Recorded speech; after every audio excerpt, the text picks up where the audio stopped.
itong maingay at maugong na nagmamalaki ng ibang classmate na natatakbong presidente o vice-presidente sa 2028. At nakita na nakapaskel yung kanilang mukha at sabi pa nga ng iba, hindi lang pala politiko ang EMA. Ay, ang galing magsinungaling ni Amy, no?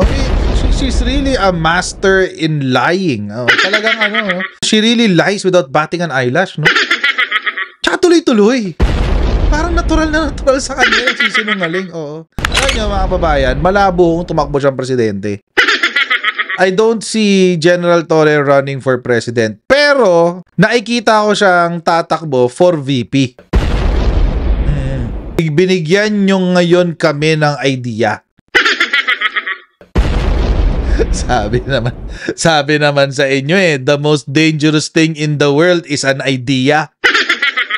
Hindi pa rin ho natatapos ang usapan pagdating dito kay General Torre dahil hanggang ngayon, mainit na mainit pa rin ang kwentuhan dito sa nangyaring kaya lang siya unceremonious kasi biglaan. But, it seems mga kababayan, the decision is final at si General Nick Torre ay, alam naman nating lahat na siya ay tinanggal na bilang hepe ng PNP. But alam nyo mga kababayan, I understand, naiintindihan ko yung posisyon ng ating administrasyon. Bakit? Yung nangyari ho kasi ay hindi simpleng bagay. Oo. Although si General Nick Torre is not administratively charged, nor criminally charged, yung umiikot po kasing kwento ay yung nangyari sa Napolcom. Kasi marami nagsasabi na baka yumabang daw si Torre, kaya niya ginawa yun. Ay, hindi yun ang pananaw ko Hindi yun sa yumabang or what have you. Ako, tingin ko, it's just really a lapse of judgment. Marami din hong mga senador na natuwa sa kanyang pagkakatanggal. Isa na ho dito, mga kababayan, si Puting Ahas, Amy Marcos. Amy Lacson pala, si Amy Lacson. Hindi ko tayo magtataka kung bakit. Mukhang ito si Amy Lacson medyo nakakaramdam ng na nai-intimidate at natitreten siya dito kay General Torre. Bakit? Kasi mga kababayan, mukhang magkakaroon siya, kung totoo ang chismis na kanyang sinabi, magkakaroon siya ng matinding katunggali sa pagka-vice-presidente. I have to be clear about it. Galit ako sa kanya, sa ginawa niya kay Pastor Apollo Kibuloy at kay President Duterte. Pero ngayon naawa ako sa kanya dahil after nung ginawa niya lahat-lahat, binigyan siya ng posisyon, tapos sinibak lang rin siya. Walang forever sa serbisyo at maaaring ma-relieve o mapalitan sa pwesto ang sinuman sa Philippine National Police. Ito ang binigyan din ni Senador Ronald Bato de la Rosa bilang dating hepe ng PNP matapos bigla ang alisin si Police General Nicolas Torre III bilang Chief PNP. Bagaman may haka-haka ito kung bakit natanggal si General Torre sa liderato ng pambansang pulisya, ipinauubayan niya sa Malacanang ang pagpapaliwanag. I don't know if he did it now without the clearance of Malacanang, then maybe meron siyang nasagasaan. Oo. Okay. Pero sabi siya, during my time, nagkiklear ako sa Malacanang na provinsan, mabilisan ng kailangan aksyonan kaagad. Nag-issue ako ng orders, then later on, I just inform Malacanang. Nahuli niyo yung pag-amin dito ni Bato de la Rosa? May pag-amin siyang ginawa dito. Nung panahon daw ni Rodrigo Duterte, nung si Bato de la Rosa ang PNP chief, minsan daw, FYI na lang daw ang Malacanang. Gagalaw ako mag-isa, tapos FYI na lang kayo dyan. So, ganyan din pa kayo sa EJK? FYI na lang kayo. Sabi niya kasi, pag mabilisan daw ang operasyon FYI na lang daw, sasabihan na lang daw yung Malacanang kapag pag nagawa na, tapos bahala na kung i-clear o hindi. Oo, kaya pala umabot ng 30,000 yung pinatay niya. Itinanggi naman ni Senador Amy Marcos na may kinalaman siya sa pagkakatanggal ni General Torre sa liderato ng pambansang pulisya.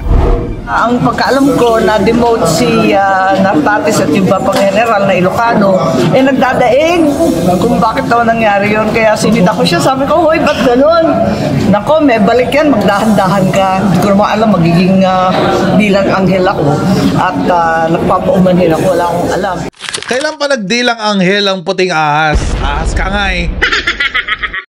Hindi ka nagdilang anghel. Sabi ko nga sa inyo mga kababayan, it was a lapse in judgment. And you know, it's forgivable. Hindi naman siya nangurakot.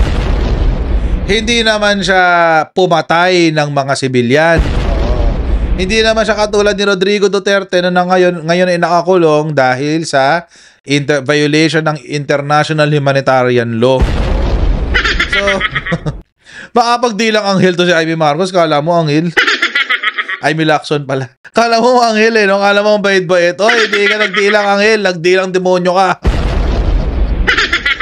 Nagdilang ahas to si Amy Lacson, mangusin.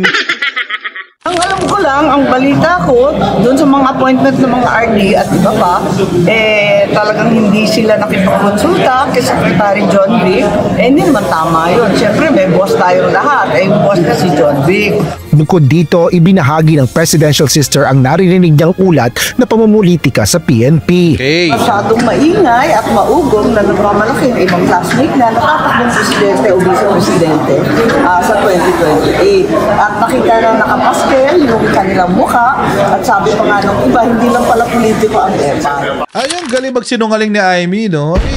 She's really a master in lying. Oh, talagang she really lies without batting an eyelash, no? Tsaka tuloy-tuloy. Parang natural sa kanya yung sinungaling, oo. Alam niyo mga kababayan, malabo kung tumakbo siyang presidente. I don't see General Torre running for president. Pero, nakikita ko siyang tatakbo for VP. Binigyan nyo ngayon kami ng idea. Sabi naman sa inyo the most dangerous thing in the world is an idea.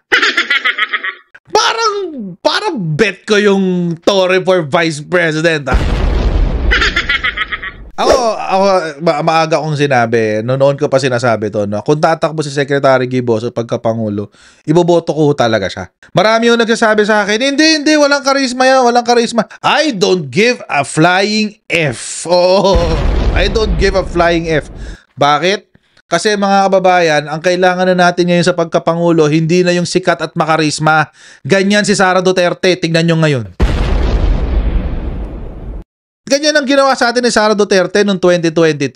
Dinaan tayo sa pangalan at sa karisma. O, nasan tayo ngayon? Doon na ako sa competent. Oo, yung kayang gawin yung trabaho at may pagmamahal sa Pilipinas. Oo. Siguro naman hindi na natin maitatanggal kay Secretary Gibo na siya talaga ay nagmamahal sa bansa.